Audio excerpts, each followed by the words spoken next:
And welcome back to Broader Financial Future, aka BFF. Now, I'm actively searching for a Fintech ETF to add to my retirement account. Now, there's 4 Fintech ETFs I'm interested in, and this is one of them. The first one was ARK, ARKK, which I did a video on. I'll link it somewhere in the video if you want to take a look at that. Today, I'm going to focus on IPAY Fintech ETF. That's another one I'm looking at, and that's what I'm going to focus on today. So before we get started, a couple of housekeeping rules. Hit that subscribe button. It really helps out the channel. We're almost at that 500 subscriber count. So we just need a couple more people just to get us over that hump. In addition, smash the like button just to have a good day and stay tuned.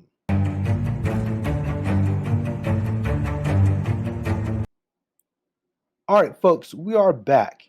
So in today's video, I'm going to talk about ticker IPAY. It's ETF MG Prime Mobile Payments ETF. Now, this particular ETF, IPAY seeks to match the performance of the Prime Mobile Payments Index. So this is what this ETF is going to focus on, and that's a benchmark for the mobile in electronic payment industry.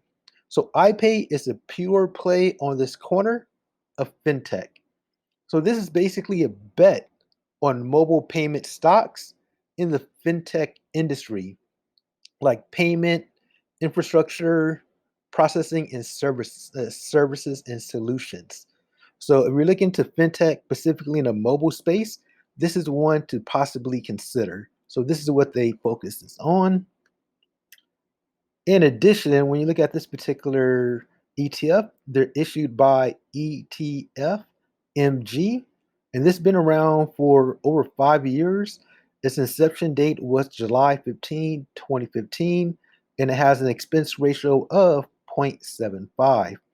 So that's just something to keep in mind, especially the expense ratio, but it does have some history because it's been here for a while.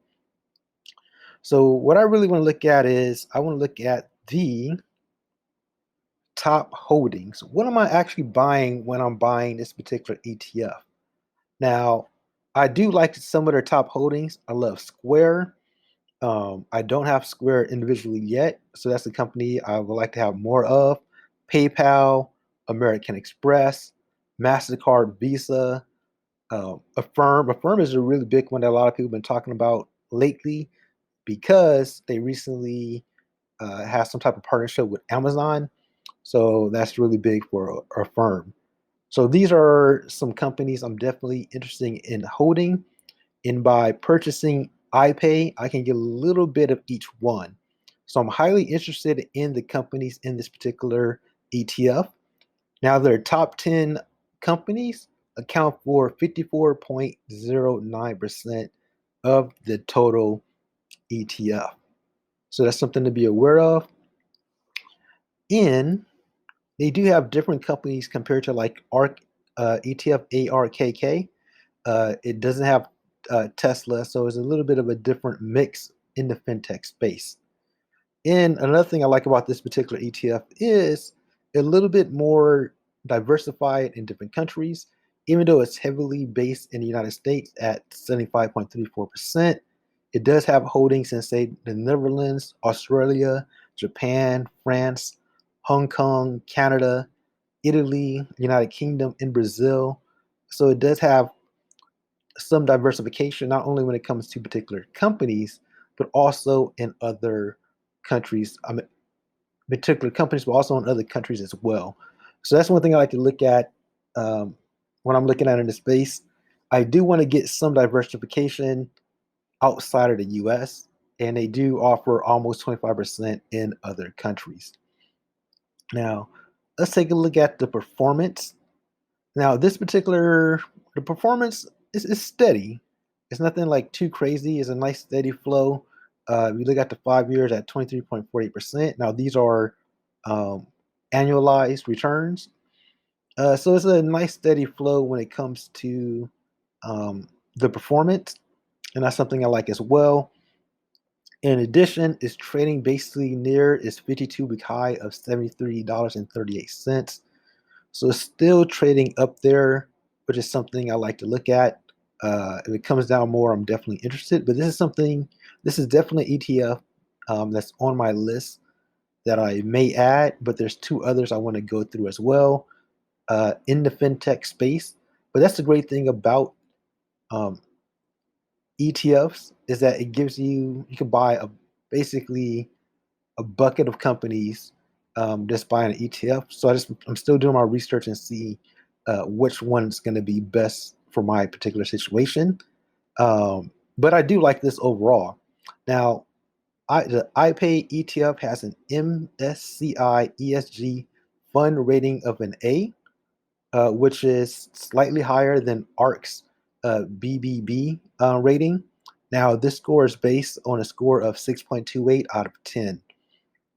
So just in case if you don't know, ESG fund ratings range from best, you have that AAA score, you're at the top, and to worst, triple C. No D's and F's when it comes to this particular scorecard. And just a disclaimer, I'm not a financial advisor. These videos are strictly for entertainment purposes only. And it's important that you do your own research when it comes to these particular funds and really see what works best for you in your situation because any investment may involve risk. So it's important to really know where you're putting your money into. That's why I'm reviewing a couple of ETFs in this fintech series because I want to see which one's going to fit my particular style and what I'm looking for in fintech. I know I want to get into fintech.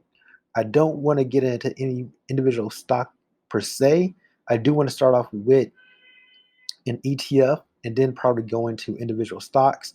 But right now, my focus on when it comes to fintech is getting in with an ETF and choosing one that's best for me.